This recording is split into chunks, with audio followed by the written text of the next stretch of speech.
Hello, welcome to the Manic Pixie Dream vlog. I'm the leader of this journey. Welcome. Let's go. Um, so I wanted to talk about work today. So I've been pretty open about being a dancer, a naked one. I get judged a lot for it, which I think a lot of people's attitudes would be, well, what did you think? I don't know. I don't know if it's better than living a double life. I don't know if it is yet. I felt really liberated being open about it and talking about it. And before I would lie and just say I worked, as a nanny, or say I worked in catering, or say I work in a freelance, just lie and just say I did other things. And I have done other things, and I have waitressed, I have worked as a barista, I have done bottle service, I've done other things, but you're not paid as much and you're treated like shit, and the money isn't consistent, and I'm sorry, it's just stripping is far superior to that, and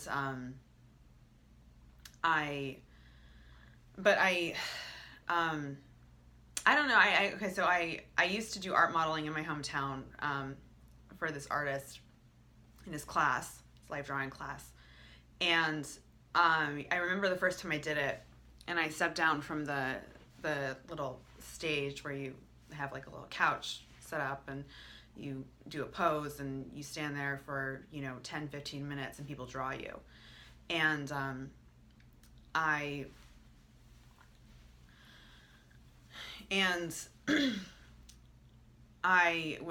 would walk around during the break, and I would look at the different drawings of me, and each one was completely different. Every one. Some of them were flattering, some of them made me look beautiful, others weren't flattering, and made me look ugly.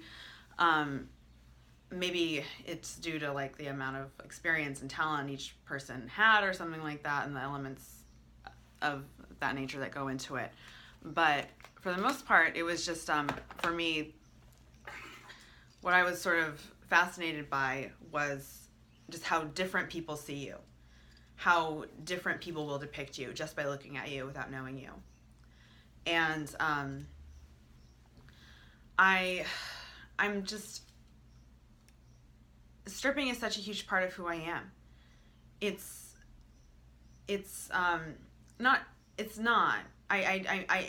not a huge part of who I am. I leave it at the door, and I don't bring that out here with me. And when I'm out here in the world, I want to be Caroline. But people are always going to see you as a stripper. Not people, but a lot of people will always just see me as a stripper. And I've been going to open mics, and the last open mic I did, the host asked me if I did porn. He just asked me really casually, just like, do you do porn? Like, have you ever done porn? And it was just like, and well, first of all, if I was doing porn, I would not be living in a studio apartment in Koreatown. So let's just get that straight. The amount of labor I'm putting into the sex industry is very light, because I'm living in a studio apartment in Koreatown. So let's just be clear. I'm not exactly, I'm not that level. But I respect porn stars. I respect porn actresses. I think what they go through at work is nothing compared to what I go through. I can't imagine being on a porn shoot. But at the same time, I am living in a studio apartment in Koreatown, so let's just be fair to me on that level. No, I do not do porn. And even if I did, those women don't make that much money anyway. You'd be surprised. Some women, I met this girl, and I worked with this girl who did porn, and she was like, oh yeah, I made like $600 and on a shoot just to give this guy a blowjob. And it was just like, you could make like just that amount and probably not even have to be filmed and broadcasted doing that. And that's kind of the thing with stripping, is that the guys go in there that are really dumb with their money, like really shockingly dumb with their money. And there are guys that are regulars, that are like, that have gone to strip clubs for years and years, who are just really done with their money. And I don't know, and it's like they go to where they go to do that, and I go to where I go to receive that. Just guys who are done with their money. And I don't know, I don't feel good about it. I mean, I will be the first person to tell you the sex industry isn't good. It's not good. It's not positive for women. It's not a positive experience. And I mean, I guess it makes sense in a way for me, because I come home from work sometimes and I feel so nothing, and I feel so empty. And I mean, if I've had a bad night where it's like, I mean, even if I do make money, I come home and I feel really empty. But I was 11 years old and feeling empty and feeling nothing, you know. And maybe it's like I have a place where I can go, and I could go back to that place because it's what I'm used to. But, you know, I struggled with depression at a really young age, and the only thing that made me feel better was men giving me attention. And so honestly, I don't think that I'm any kind of mental, you know, puzzle. I think I totally make sense. I think it all makes total sense, but it's just, how do you leave shit behind and how do you change is just where I'm struggling. And you know, and I'm grateful for this job. Like, I'm grateful for it. I've been able to I've opened doors for myself that I never would have been able to without it. And I should be grateful, and I should be happy that there's this job where I can do that. And I'm not a prostitute. I don't sleep with anybody for money. You know, I think what I do is again, like, I'm partaking very little. I mean, I'm not putting in that kind of level of work into the sex industry, but there are women that are, and that are affected. And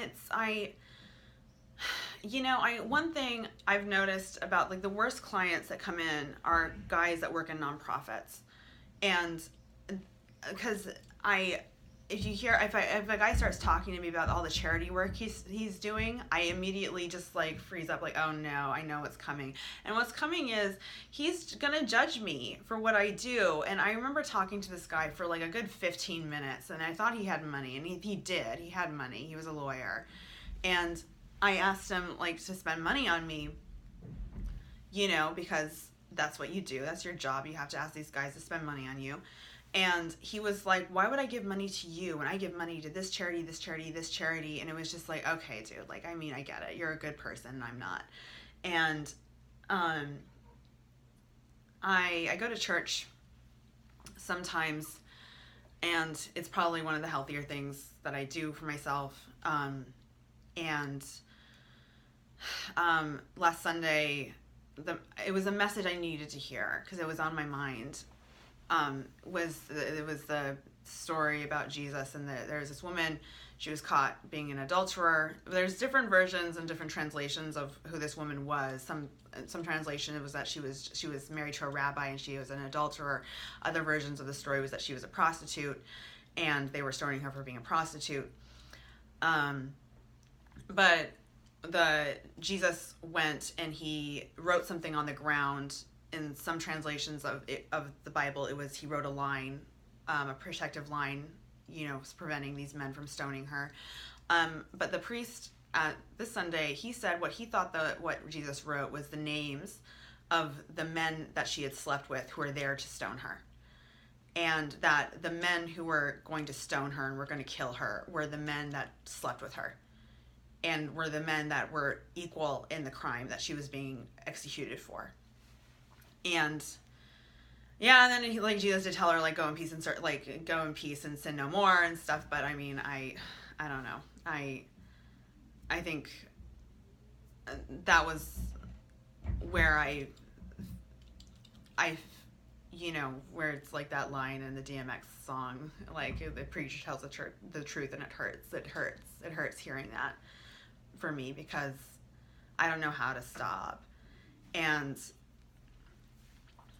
And I don't know. I don't know how to end these patterns, and I am ending them. I'm doing everything that I can to end them, and I'm going to. And I'm not worried. I'm learning and I'm figuring shit out, and I'm proud of myself for that. But at the same time, I hate that I'm being judged, and I hate that all my life, because I'm open about this and because I'm willing to talk about this and to be real about this, I'm going to be judged. And there's always going to be people that are going to deal with me like I'm just a fucking stripper. And I went on a few dates with this guy, and he was a comedian, and he was going to help me with my podcast. And he did, and he was really great, and I'm grateful to him. And so, but he asked me when he met my producer, Joe, who was my producer at the time, and Joe, we had a professional relationship. We were friends.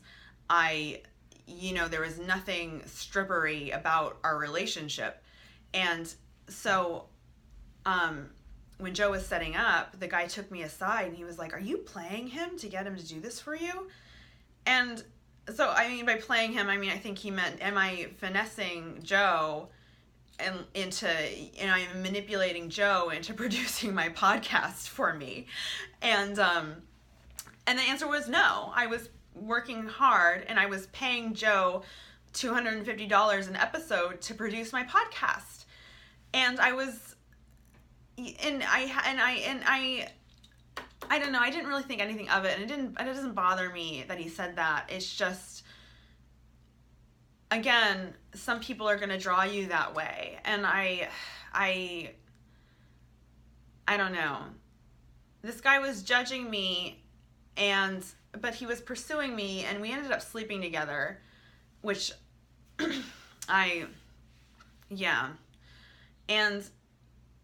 but he was judging me the entire time. The entire time he was judging me. And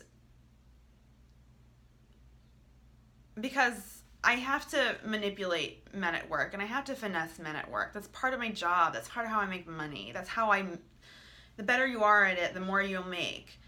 And I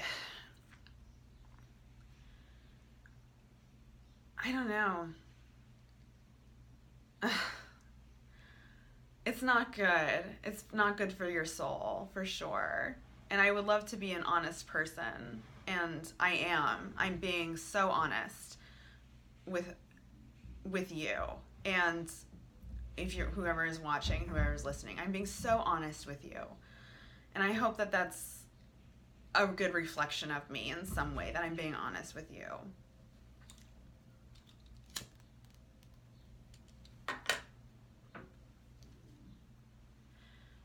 Because it's the best I can do. The best I can do is just be honest and just be real. And yeah, that's, going on stage and taking off my clothes doesn't liberate me. This does. I'm getting naked here. And I want to get naked with my mind and with what's going on with me. And that's how I want to get naked now. And I'm grateful that I can do that. I'm grateful that I have a way of doing that with this vlog and with this podcast, that I can really get naked in the ways that matter.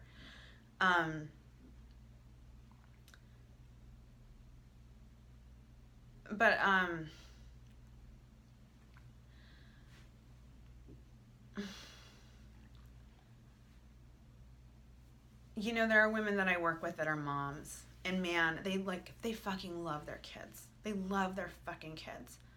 And there are women that work there that are in school, and they're so smart, and they're so ambitious, and they want to make a life for themselves, and they've come from nothing. And they're able to do that with stripping. And I think aren't you moved? Aren't you amazed? Aren't you so proud of these women? That they're willing to take their clothes off to make their lives happen for them? Doesn't that say something really good about women, that women are willing to, partake in the world that condemns them in order to make their lives happen for them? I think that's amazing. I do. Because I don't know. I just don't understand. Like, why am I judged? Why are the people who are voting for Hillary Clinton judging me? Look what the shit Hillary Clinton does. Hillary Clinton's fucking evil. She has filthy money. She led a smear campaign against Monica Lewinsky, a 23-year-old intern who did nothing wrong. I mean, she was penalized for being naive with this, this severe penalty that, like, I would have committed suicide. I would have fucking committed suicide if I were Monica Lewinsky. I can't believe that woman's still alive. That's amazing. That's fucking amazing. No thanks to Hillary Clinton.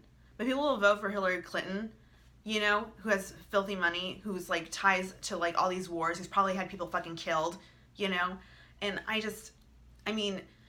you're always attached to something evil no matter what you do. If you have an iPhone, who made that iPhone? A little starving kid in a sweatshop. It's... Look at the clothes you're wearing. You think that was made by, like, some, like, fair wage, person who's getting rich off of making your fucking shirts? No. The food you're eating. If you've eaten a hamburger this week, that cow that made that hamburger suffered and died in a horrible way that you can only see in, like, some of the most trashy horror movies. The world is so evil, and there's some people that can play the game a little bit better than others in a way that works for them, and they're judged and condemned because it's out in the open because they're getting naked.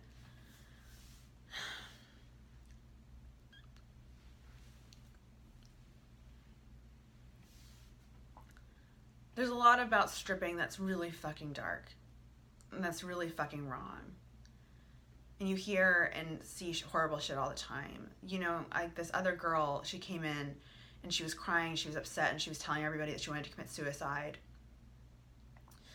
And I just thought, like, what's gonna happen to you? You don't even have a GED. You have, like, the mind of a 13-year-old. Like, you've got nothing besides stripping. And God, like, sometimes, like, I want to commit suicide. Like, no. Like,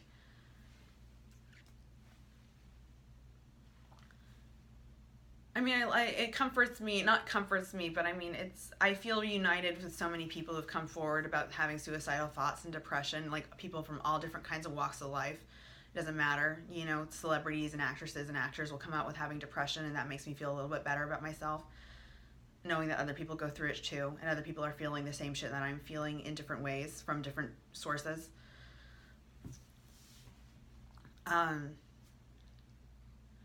When I don't want people to deal with me like I'm a fucking stripper. I'm not a fucking stripper when I'm not being a stripper.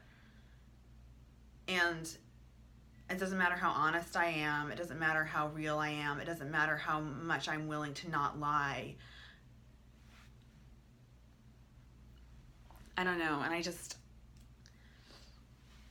I really can't stand fake feminists in the industry, actresses and comedians and filmmakers and politicians, because politicians are definitely connected to the media and are definitely, like, celebrities now and stuff, when it's like, you're using feminism to get votes, you're using feminism to get people to come see your movie, you're using feminism to buy tickets to your show. But I've seen the most unfeminist, women-hating, and also just, like, man-hating. Like, there is, like, I was so duped into feminism, into the, the worst parts of feminism, because I was really angry at men, and I think for a lot of understandable ways, and then there was a group of people who were telling me, you're right, you're fucking right, the patriarchy is real, the patriarchy is evil, it's the man keeping the woman down, and hearing people say that made me feel like, oh, yes, you're right, because I wasn't thinking about my uncle or my dad or, people and men in my life that were positive or who really cared about me or loved me. I wasn't thinking about those men. I was thinking about the men that have abused me or men that have treated me badly. And I was making all men those men. And, and I'm not doing that anymore. I'm separating that. No matter what I go through at work, no matter what horrible things men say to me at work, I'm separating that. I'm leaving that at work, and I'm not treating men that way outside. I'm not responding to men in that way outside of work. And I don't know, like, I mean, it's just sometimes these feminists, it's like, do you really hate men that much? Do you really hate men that much? What did they do to you? You know what I mean? It's always one man, you know, and then that forms this prejudice. And then all men get painted the same way.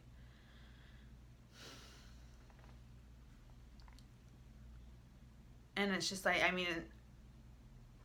mean, if you've ever felt condemned for something that you're a part of, I mean, imagine that being stripping, and like, and the condemnation that comes from that, and just like this, the hatred of sex workers is so real.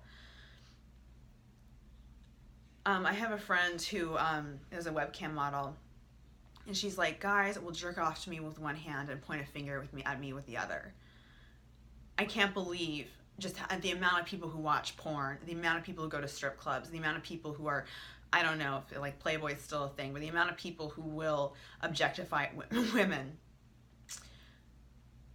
judge the women that they're objectifying.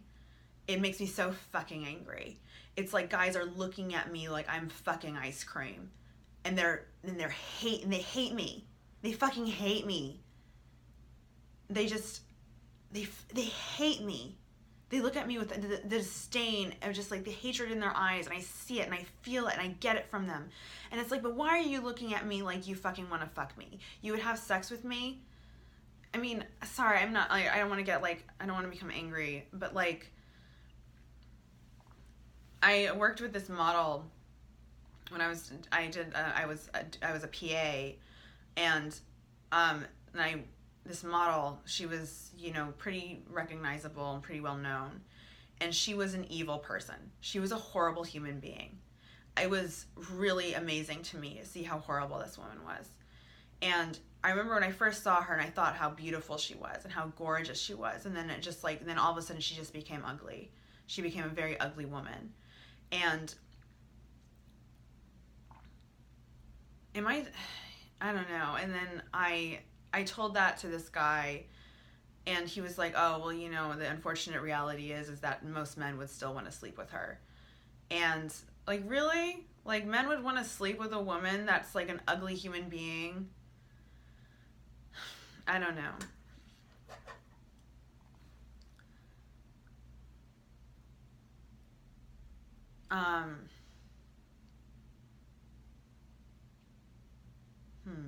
I don't know. I don't think I have any other thoughts except for that. But I hate being judged.